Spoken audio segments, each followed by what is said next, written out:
atau niat kita, apa yang harus kita lakukan, Allah memandangnya. Innamal a'malu binniyat wa innamal likulli imri'in ma nawa. Setiap amal pasti ada tujuan, maksud daripada apa yang dia lakukan. Dan tujuan itulah yang dinilai oleh Allah Subhanahu wa taala. Kita melakukan aktivitas sehari-hari. Ketika kita bangun dari tidur kita, apa yang kita niatkan? Dengan ikhtiar yang Allah berikan kepada diri kita, kebebasan yang Allah berikan kepada diri kita, maka kita bisa memilih daripada apa aktivitas sesuai dengan apa yang kita niatkan. Ketika niat kita tidak baik, maka disitulah syaitan yang akan membimbing manusia itu. Dia akan menjerumuskan manusia.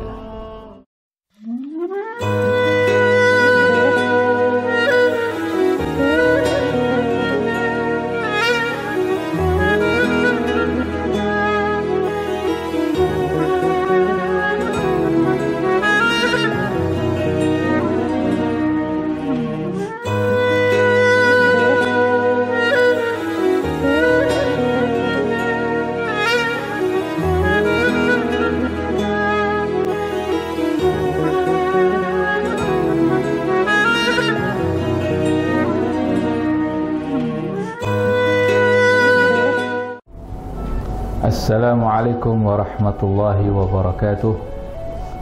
Bismillahirrahmanirrahim. Alhamdulillah wassalatu wassalamu ala Rasulillah Sayyidina Muhammad ibn Abdullah wa ala alihi wa sahbihi wa man wala.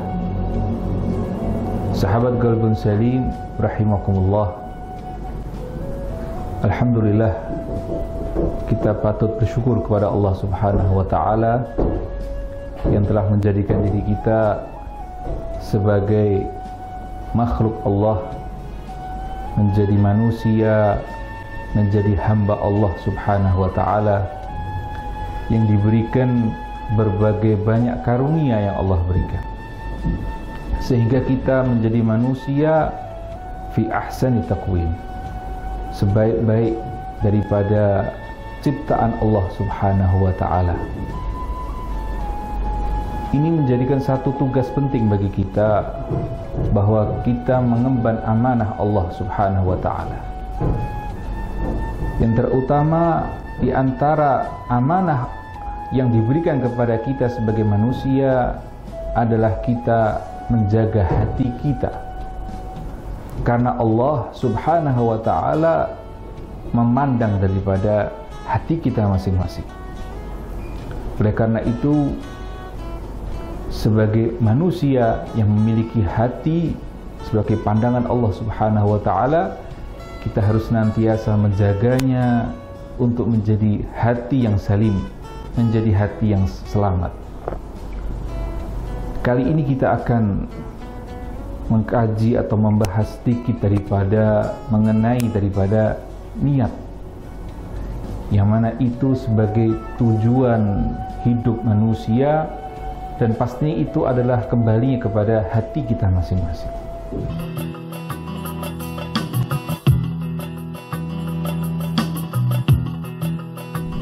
Perbaiki niat dan tujuan hidup. Manusia hidup di dunia tentu memiliki sebuah tujuan. Manusia yang tidak memiliki tujuan hidup tentunya akan mudah dipermainkan oleh siapapun, terutama oleh syaitan. Seperti tujuan syaitan itu sendiri adalah menjerumuskan manusia ke jalan kesengsaraan dan kebinasaan yang tiada akhir. Jika itu terjadi kepada umat muslim, maka akan bisa menjerumuskan ke jalan kesengsaraan dan kebinasaan di dunia dan di akhirat nantinya. Seringkali kita mendengar pertanyaan, apa tujuan hidup kita di dunia? Pertanyaan ini muncul ketika manusia dalam keadaan merenung dan bahkan sudah terlalu lelah dengan kesibukan yang ia hadapi selama ini di dunia.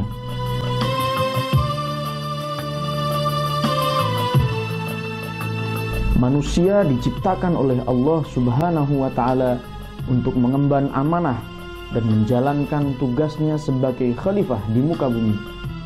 Dengan melihat asal mula kejadian manusia, kita dapat mengetahui bahwa Allah memberikan kelebihan bagi manusia dalam hal akal dan pengetahuan yang tidak dimiliki oleh makhluk lainnya. Saat Allah Subhanahu wa ta'ala menciptakan Adam alaihissalam, Allah memerintahkan para malaikatnya untuk bersujud kepada Adam alaihissalam karena kelebihan yang ia miliki. Meskipun ada makhluk yang menolak untuk bersujud, yakni iblis. Sebagai seorang muslim, kita harus ingat bahwa tujuan hidup kita adalah surga, bukan dunia. Allah Subhanahu wa ta'ala berfirman dalam Al-Quran surah Ali Imran ayat 185.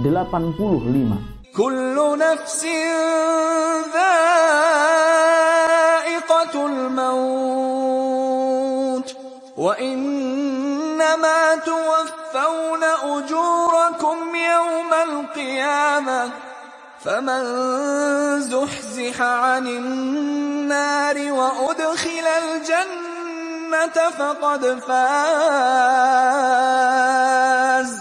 wa mal hayatud dunya illa mata'ul ghurur.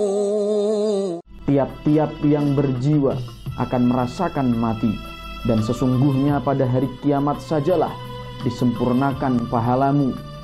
Barang siapa dijauhkan dari neraka dan dimasukkan ke dalam surga, maka sungguh ia telah beruntung. Kehidupan dunia itu tidak lain hanyalah kesenangan yang memperdayakan.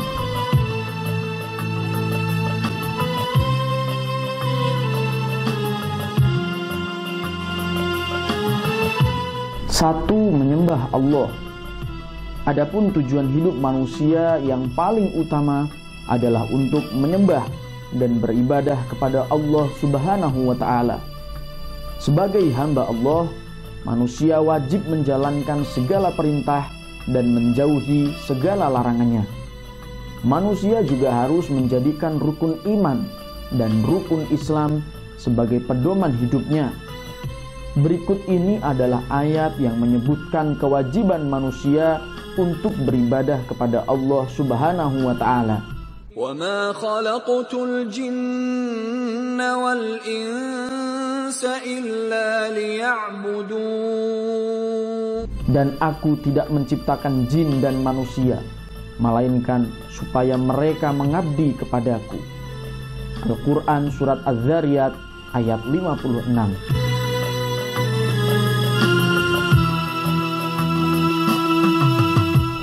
Sahabat Qalbun Salim rahimakumullah, setiap manusia pasti memiliki tujuan hidupnya dia. Dan tujuan hidupnya dia itulah yang dimaksud sebagai niat. Dan niat itulah dalam bahasa Arab, an-niyah hiya al-qasad. Niat itu adalah sebagai tujuan, maksud daripada apa yang akan dia kerjakan. Oleh karena itu tidak ada satupun aktivitas kita yang terlepas daripada niat. Tujuan kita atau niat kita, apa yang harus kita lakukan, Allah memandangnya. Innamal a'malu binniyat wa innamal likulli imri'in ma nawa. Setiap amal pasti ada tujuan, maksud daripada apa yang dia lakukan. Dan tujuan itulah yang dinilai oleh Allah Subhanahu wa ta'ala. Kita melakukan aktivitas sehari-hari. Ketika kita bangun dari tidur kita, apa yang kita niatkan? Dengan ikhtiar yang Allah berikan kepada diri kita, kebebasan yang Allah berikan kepada diri kita, maka kita bisa memilih daripada apa aktivitas sesuai dengan apa yang kita niatkan. Ketika niat kita tidak baik, maka disitulah syaitan yang akan membimbing manusia itu. Dia akan menjerumuskan manusia dengan khutuwati syaitan, dengan langkah-langkah syaitan. Artinya di situ bahwa Allah mengabarkan kepada diri kita bahwa syaitan itu akan menjerumuskan manusia dengan apa yang dia lakukan itu secara perlahan-lahan. karena memang fitrahnya manusia itu baik. Tapi ketika dia menjalankan aktivitas dengan niat yang buruk, maka syaitan itu akan membimbing manusia dengan langkahnya, dengan belahan-lahan menuju kepada kebinasaan. Itu menuju kepada neraka Allah, na'udzubillah min dzalik. Tapi ketika dia meniatkan daripada amalnya dia dengan kebaikan, fa'alhamaha fujuraha wa taqwaha, kita diberi potensi memang sama Allah untuk bisa tahu mana yang baik dan mana yang buruk. Kita diberi potensi untuk bisa menjadi manusia yang baik atau menjadi manusia yang buruk. Maka disitulah sholat kita pun 5 waktu yang kita lakukan, itu pun kita meminta kepada Allah agar diberikan jalan yang lurus, ihdinas siratal mustaqim. Karena apa? Karena dengan 2 pilihan inilah manusia. Fa'alhamaha fujuraha wa taqwaha, ketakwaan atau fujur. Ketika kita meminta kepada Allah, maka kita ingin dibimbing sama Allah Subhanahu wa ta'ala menuju jalan yang diridhai sama Allah. Itu ketakwaan. Ketika kita lalai dari jalan tersebut, maka dengan tujuan kita yang awalnya tadi itu menginginkan kebaikan, tapi kita lalai dari Allah dengan niat yang buruk pula, maka kita akan terjerumus langsung kepada jalan yang fujur, jalan yang dibimbing sama syaitan. Oleh karena itu, perbaiki daripada niat kita, perbaiki daripada tujuan hidup kita ini adalah untuk Allah Subhanahu wa ta'ala. Dan ini sudah kita ikrarkan sebetulnya di dalam salat. Inna salati wa nusuki wa mahyaya wa mamati lillahi rabbil alamin. Hidupku, matiku, ibadahku, seluruh aktivitas kita ini niatnya adalah untuk Allah Subhanahu wa ta'ala.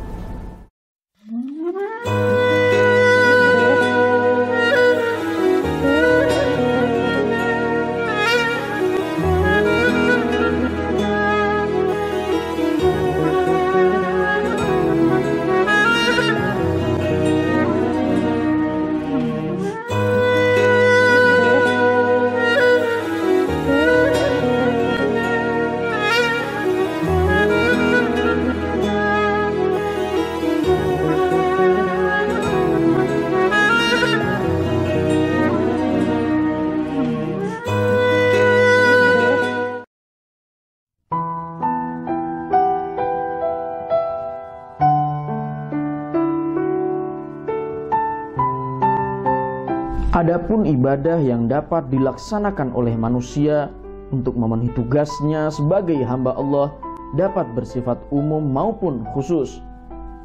Ibadah yang bersifat khusus adalah ibadah yang langsung ditujukan kepada Allah Subhanahu wa ta'ala, seperti sholat, baik sholat wajib ataupun sholat sunnah. Kemudian puasa di bulan Ramadan, zakat, haji, dan ibadah lainnya yang sifatnya sunnah, seperti membaca Al-Quran dan bersedekah.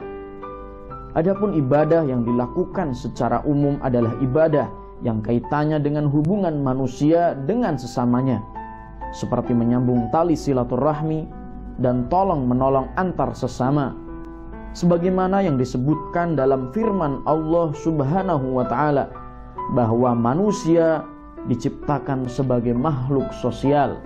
Ya ayyuhan nasu inna khalaqnakum min dhakarin wa unsa وجعلناكم شعوبا وقبائل لتعارفوا إن أكرمكم عند الله أتقاكم Innallaha alimun khabir. Hai manusia, sungguhnya kami menciptakan kamu dari seorang laki-laki dan seorang perempuan, dan menjadikan kamu berbangsa-bangsa dan bersuku-suku supaya kamu saling kenal mengenal. Sesungguhnya orang yang paling mulia di antara kamu di sisi Allah ialah orang yang paling takwa di antara kamu. Sesungguhnya Allah Maha mengetahui lagi Maha mengenal. Quran Surat Al-Hujurat ayat 13. 2. Menjalankan perannya sebagai khalifah. Manusia adalah khalifah di muka bumi dan setiap manusia adalah pemimpin bagi dirinya sendiri.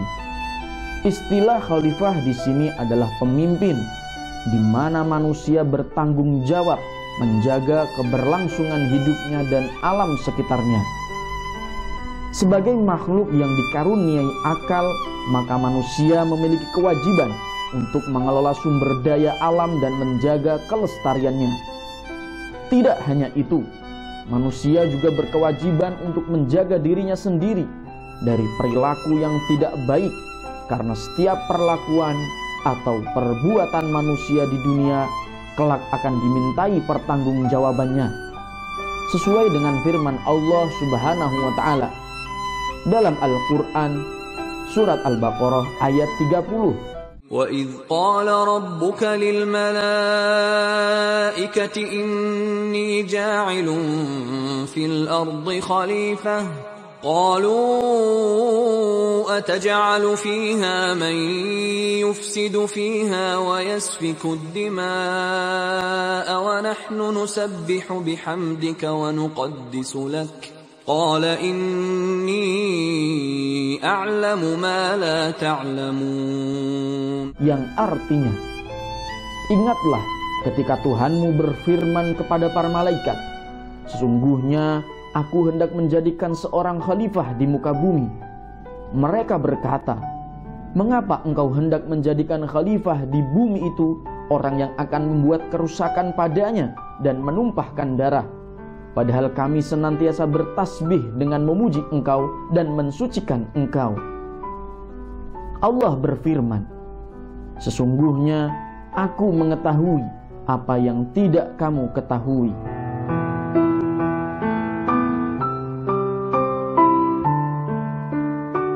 Sahabat Qalbun Salim rahimakumullah, kita akan sedikit meringkas daripada apa sebetulnya kita diciptakan sama Allah. Apa tujuan hidup kita ini, hidup di dunia ini? Kita akan meringkas menjadi 3 hal. Yang pertama adalah kita tujuan hidup kita adalah menjadi hamba Allah. Ini sesuai dengan firman Allah, "Wa ma khalaqtul jinna wal insa illa liya'budun." Tidak aku ciptakan jin dan manusia itu terkecuali mereka itu untuk ya'budun, untuk menyembah Allah. Artinya kita disuruh mengabdi kepada Allah Subhanahu wa Ta'ala, bukan yang lainnya. Bukan untuk meraih daripada dunia ini untuk kita kuasai, bukan. Atau kita ingin menguasai manusia yang lainnya untuk tunduk kepada dirinya, itu pun juga bukan. Atau untuk memberikan nafsu kita untuk semua yang akan kita raih dengan nafsu kita. Tapi liya'budun, untuk menjadi hamba Allah, mengabdi kepada Allah. Dan untuk menjadi hamba Allah pun kita harus mengenal siapa yang kita sembah. Oleh karena itu Abdullah bin Abbas menafsirkan liya'budun itu adalah liya'rifun. Artinya memang untuk mengenal Allah. Ada mungkin tahapannya untuk kita menjadi hamba Allah. Karena dengan menjadi hamba Allah bukan serta-merta kita mengaku dirinya, ya saya menjadi hamba Allah. Mungkin kita bisa mengaku diri kita sebagai hamba Allah, tapi apakah kita diakui sama Allah sebagai hambanya? Itu belum ada pengakuan dari Allah dan kita belum mendapatkan tanda bahwa diri kita diakui sama Allah sebagai hambanya. Karena memang martabat sebagai Abdullah ini martabat yang bisa dikatakan martabat yang tinggi. Kalau budak sahaya itu sangat beda memang kedudukannya. Dia menjadi martabat yang rendah karena dia budaknya daripada tuannya dia. Tapi kalau menjadi hamba Allah, maka martabatnya sangat berbeda sekali. Dia langsung menjadi satu kedudukan yang sangat tinggi di antara hamba-hamba Allah yang lainnya. Kenapa? Karena dia sudah mengenal Allah dan ia mengenal dirinya sendiri, siapa saya sebetulnya dan tujuan apa saya menjadi manusia ini dihidupkan oleh Allah Subhanahu wa taala. Sahabat Qalbun Salim rahimakumullah, selain kita menjadi hamba Allah, yang kedua adalah kita menjadi khalifah. Banyak orang yang menafsirkan khalifah ini adalah sebagai penguasa. Sebetulnya yang lebih tepat adalah sebagai pemimpin.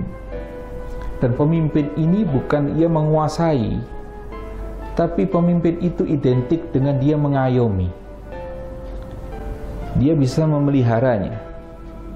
Dia bisa memperhatikan siapa yang dia pimpin. Itu sifat daripada khalifah. Dan itulah tugas kita sebagai manusia, sebagai hamba Allah, hubungan kita kepada Allah, dan kita mendapat tugas dari Allah sebagai khalifah fil ard. Inni ja'ilun fil ardi khalifah. Allah mengumandangkan kepada para malaikatnya bahwa sesungguhnya aku menjadikan manusia ini, aku ciptakan ini sebagai khalifah. Nah, khalifah ini pun banyak penafsiran daripada para ulama. Dia bisa menjadi mengayomi daripada manusia yang lainnya yang dia pimpin, sekaligus alam sekitarnya. Dia tidak merusak. Sifatnya bukan perusak, karena Allah tidak menyukai sifat perusak, mufsidin. Tapi dia adalah sifatnya adalah rahmah. Dia sifatnya adalah mengayomi, memberikan kasih sayang.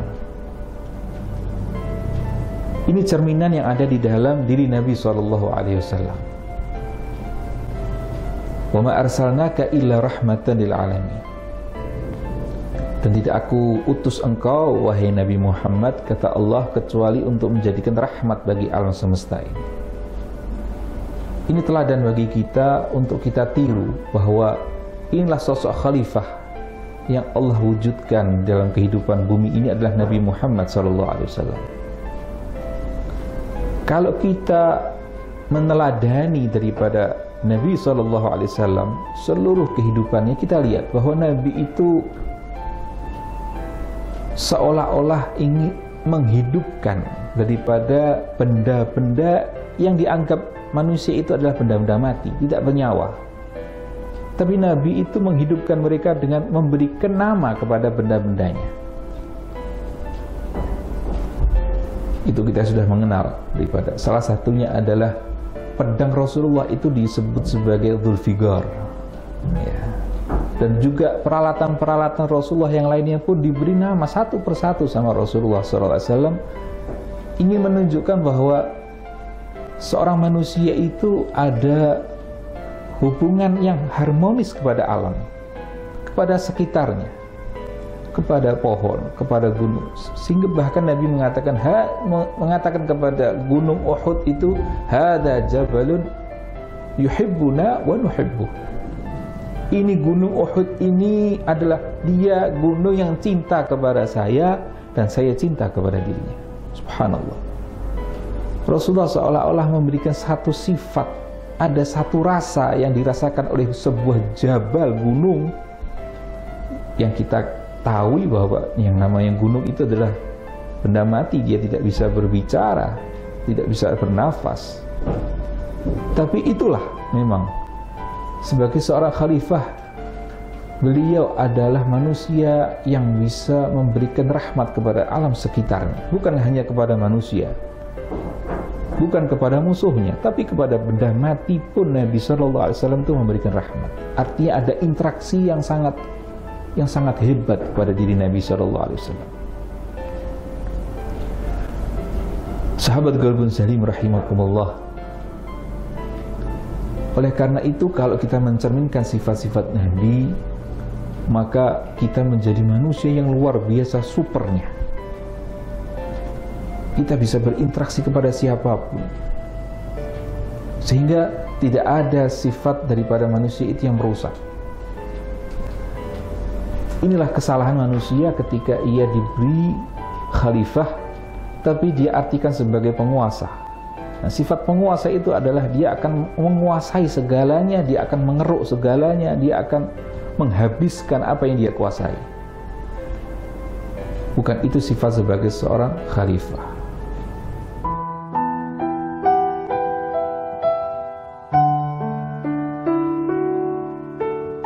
Tiga, meneruskan ajaran Islam. Tidak hanya beribadah dan menjalankan tugasnya sebagai khalifah, manusia juga wajib menuntut ilmu dan meneruskannya pada generasi selanjutnya agar ajaran Islam tetap terjaga. Hal ini sejalan dengan tujuan pendidikan menurut Islam yang menyebutkan bahwa ilmu pendidikan Islam bukan hanya ilmu yang diajarkan untuk melaksanakan ibadah kepada Allah Subhanahu wa Ta'ala, akan tetapi juga untuk menuntun perilaku manusia dan menunjukkan perbuatan amar ma'ruf nahi mungkar, sebagaimana yang disebutkan dalam firman Allah Subhanahu wa Ta'ala dalam Al-Quran surat Ali Imran ayat 104. وَلْتَكُمْ مِنْكُمْ أُمَّةٌ يَدْعُونَ إِلَى الْخَيْرِ وَيَأْمُرُونَ بِالْمَعْرُوفِ وَيَنْهَوْنَ عَنِ الْمُنْكَرِ وَأُولَئِكَ هُمُ الْمُفْلِحُونَ. Dan hendaklah ada di antara kamu segolongan umat yang menyeru kepada kebajikan, menyuruh kepada yang ma'ruf, dan mencegah dari yang mungkar. Merekalah orang-orang yang beruntung.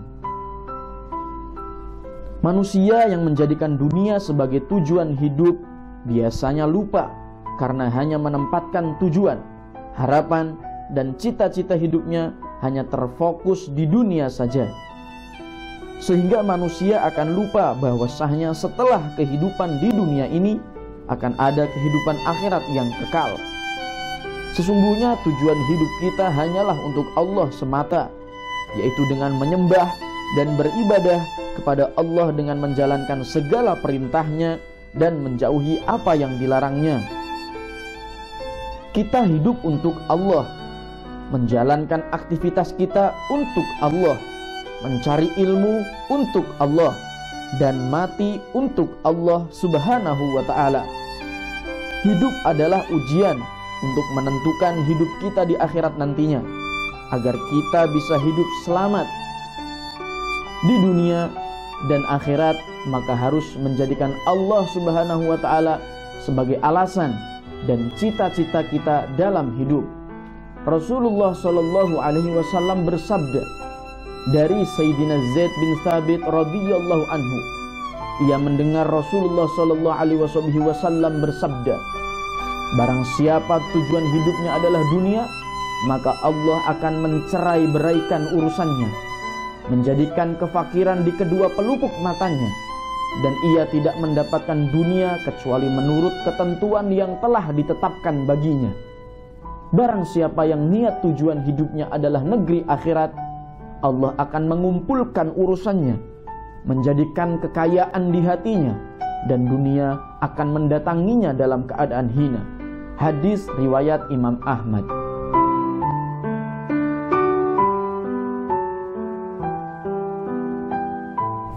Begitu pula yang ketiga, tujuan hidup kita adalah menjalankan diri kita sebagai seorang muslim. Muslim itu Islam, seorang Islam. Islam itu apa? Istislam wal inqiyad, seorang yang patuh dan menyerah kepada Allah, ya, tunduk dan patuh kepada Allah. Artinya dia, selain dia sudah mengenal Allah, maka dia menjadi hamba Allah, manusia khalifah yang dia menjalankan kehidupannya ini dengan penuh ketaatan kepada Allah Subhanahu wa Ta'ala. Itulah makna daripada ittaqullah haqqa tuqatih wa la tamutunna illa wa antum muslimun. Bertakwalah engkau wahai orang-orang mukmin. Khitabnya adalah orang mukmin, ya ayyuhalladzina amanu ittaqullah haqqa tuqatih. Wahai orang mukmin, bertakwalah engkau dengan sebenar-benarnya takwa, dan jangan engkau akhiri hidupmu terkecuali engkau menjadi orang yang muslim. Muslim yang apa ini? Muslim yang betul-betul menjalankan daripada kehidupannya dia sebagai hamba, sebagai khalifah, dan sekaligus menjadi muslim yang betul-betul pasrah, taat kepada Allah. Sehingga tidak ada yang namanya orang muslim itu yang dia murung dalam hidupnya. Tidak ada yang namanya muslim itu dia menjadi manusia yang putus asa. Karena dia betul-betul tahu bahwa keadaan yang dia hadapi, problem yang dia hadapi, itu adalah semua atas kehendak Allah, dan dia betul-betul mengetahui kebesaran Allah Subhanahu wa Ta'ala. Ini memang semua ada prosesnya, ikhwan. Dia menjadi seorang mukmin terlebih dahulu. Artinya dia tasdik dalam keimanannya dia, membenarkan apa yang sebelumnya dia tidak ketahui. Dia membenarkan terlebih dahulu, kemudian dia masuk ke dalam tahapan sebagai seorang yang bertakwa. Artinya dia betul-betul mengontrol dirinya dia. Dia menguasai nafsunya dia dengan ilmu yang dia dapatkan. Kemudian setelah itu haqqa tuqatih, dia tambah lagi, dia tidak puas dengan pengetahuan yang dia dapatkan.